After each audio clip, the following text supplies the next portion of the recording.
check. Come fly the red eye.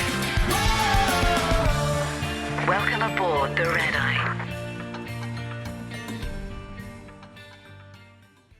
July 7th, 2026.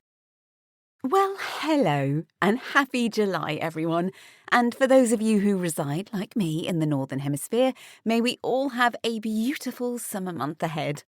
I'm picturing beach days and barbecues for you all, and hoping that wherever you are, you find yourself some fun and adventure while you're there. This month, I found myself writing this blog in my hotel room during the quiet hour before checkout. I had intended to spend all evening working on it, but lo and behold, I got distracted in the way that I always seem to. And now here I am with 60 minutes to get some thoughts down and give you an insight into the bonkers life I lead. My friend Andy just texted me. He works for a different airline these days since jumping ship some years ago and leaving me behind. I'm always intrigued by the places he gets to go that aren't on my network.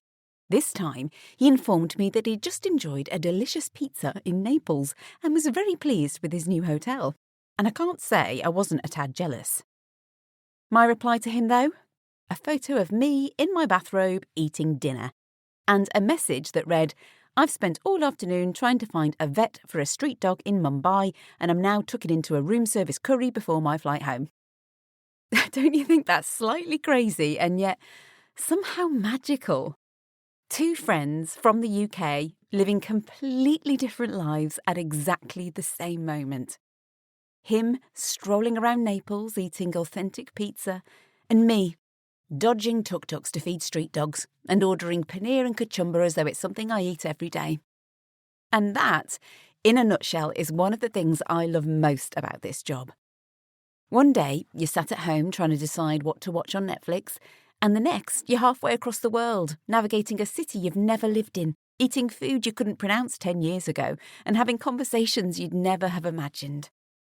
But I know there will be some of you who are less interested in the food right now. Those of you who, like me, are slightly animal obsessed and immediately locked onto the words street dog. Well, let me fill you in on that. Crew are generally a compassionate breed, and we have to be. We spend most of our working lives looking after people, and for many of us, that compassion extends naturally to animals too. Over the years, I've heard countless stories of crew members caring for strays around the world. Cats in Antigua and Tel Aviv, dogs in Delhi, and elephants in Kenya. And whenever it starts, it always seems to escalate remarkably quickly. What begins with somebody sharing half a sandwich with a cute canine suddenly becomes a WhatsApp group, a fundraising effort, a veterinary appointment, and a small army of crew members carrying bags of dog food through airport security. Imagine my embarrassment yesterday morning when my bag was selected for a search and the security agent pulled out pouch after pouch of pedigree. He looked at me as though I had the world's most bizarre dietary requirements. Although I have heard worse diets from crew members. Anyway, I explained that the food was for the street dogs in Mumbai, but not before every other person behind me in the queue had watched my bag and its contents being sent back through the scanner for a second look. But I decided by then to just leave them guessing. Let them wonder what sort of diet the crazy airline lady is following this month. The dogs certainly aren't complaining, though, because for the little gang who live beneath the underpass near our hotel, it seems they've acquired an entire extended family of airline aunts and uncles. They must have been thoroughly confused when it first started. Strange humans who didn't look like the usual passers-by, turning up with treats and parcels of food that tasted considerably better than the scraps they were used to finding. These days, though, they know exactly who we are. The moment we cross the road, they come running over, tails wagging furiously, eager to see what we've brought with us. Some of them even seem to recognise individual crew members, heading straight towards their particular favourites as if checking whether room service has arrived. I can't really blame them. If somebody kept appearing at my home with snacks every few weeks, I'd probably be pleased to see them too. And they've multiplied too. While much of Mumbai's dog population has thankfully been neutered, that particular programme doesn't seem to have fully reached our little corner yet. and there are now several youngsters amongst the regular gang, one of which caught my attention on this trip. He seemed bright enough, but there was something not quite right about one of his ears. They looked sore and inflamed, possibly infected, and once I'd noticed it, well, I couldn't just turn a blind eye, could I? I'd seen before that a few of the dogs wore collars, which made me assume they were being monitored by somebody. Perhaps a local rescue organisation or a welfare programme of some sort. It seemed logical enough, so I decided to ask a tuk-tuk driver who was parked nearby if he knew. "Sir, what does the collar mean?" I asked politely. He grinned and shook his head from side to side. "The crew, they feed them," he said. His English was limited, so I pointed to the rather grubby collar on the dog now sitting at my feet. "What does this mean?" I asked again. "Ah," he nodded knowingly. "The crew, they put them on." Well, what was I supposed to say to that other than laugh? Sir, if airline crew were responsible for accessorising Mumbai's street dogs, I can assure you the collars would be considerably more fabulous than these.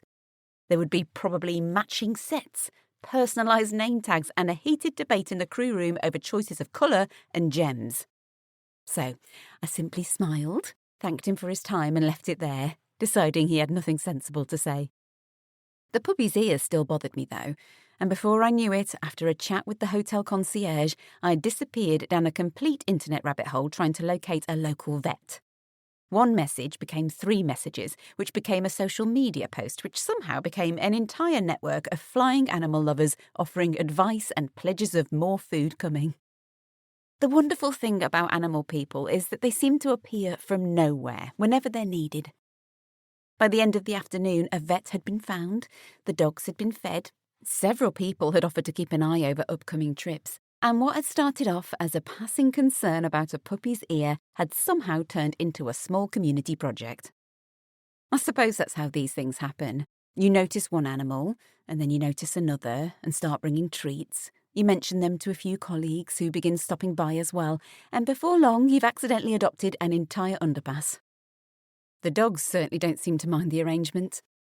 And so, with my good deed for the day complete, I've spent the past couple of hours enjoying the rather more luxurious side of layover life.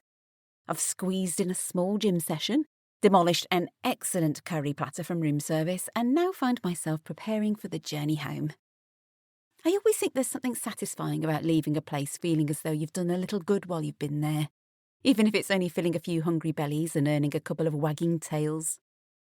And now, I should probably dig out my manual and at least attempt some revision, because it just dawned on me that we also have the joy of inbound briefing questions this evening. Normally, those little gems are reserved for the outbound sector, but whenever there's a crew change, the company does like to keep us on our toes by throwing them into the flight home as well. And tonight, that is exactly what awaits us, because our 4 Indian crew live here. They're what we call national crew. They live at their home base and fly back and forth with us to London, but on a different rotation to our own layovers. We wave goodbye to one group on arrival and say hello to another on the way home. And they truly are a blessing. They don't just bridge the language gap, but because they fly the same route repeatedly, they become absolute masters of it. Nothing seems to faze them. 100 special meals? No problem. 40 wheelchairs? Easy.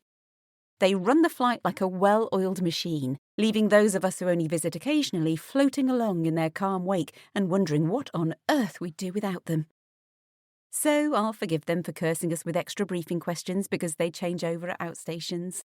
I'll do a quick revision session on doors, drills and portable equipment and hope the manager lets us answer as a group, because nobody needs that kind of pressure at the start of a long night flight, do they? Then we'll load everyone up, put the kettles on and begin the journey home. I've downloaded a few things to watch in crew rest. My crossword app is primed and ready on the iPad, and if I'm lucky, there may even be some excellent jump seat gossip at 3 o'clock in the morning.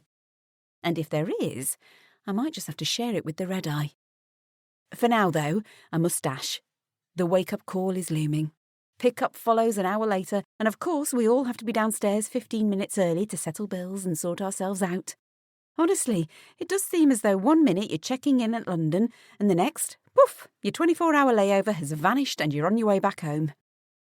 So, Until next time, I'll leave you with my thought for the month.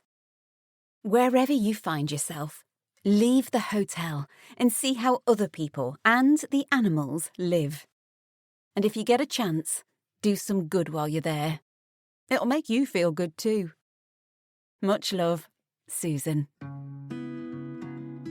The Red Eye podcast is written by Kaylie Kay, narrated and produced by me, Ali Murphy. These stories are based on true events, but certain details, characters, and timelines have been altered to protect the innocent. Visit our website, theredeyepod.com, to subscribe to our newsletter and to find out details on how you can contribute your story for us to turn into an episode. If you enjoyed listening to our stories, please like, subscribe, and review. Thank you. Thank you for listening to the Red Eye podcast. You guys are why we do this. We love the stories that you have, and we love telling you the stories that people share with us. To help us reach more people and get the podcast really out there, we would really appreciate it if you left a review. It just helps our podcast be a little bit more visible. Thank you.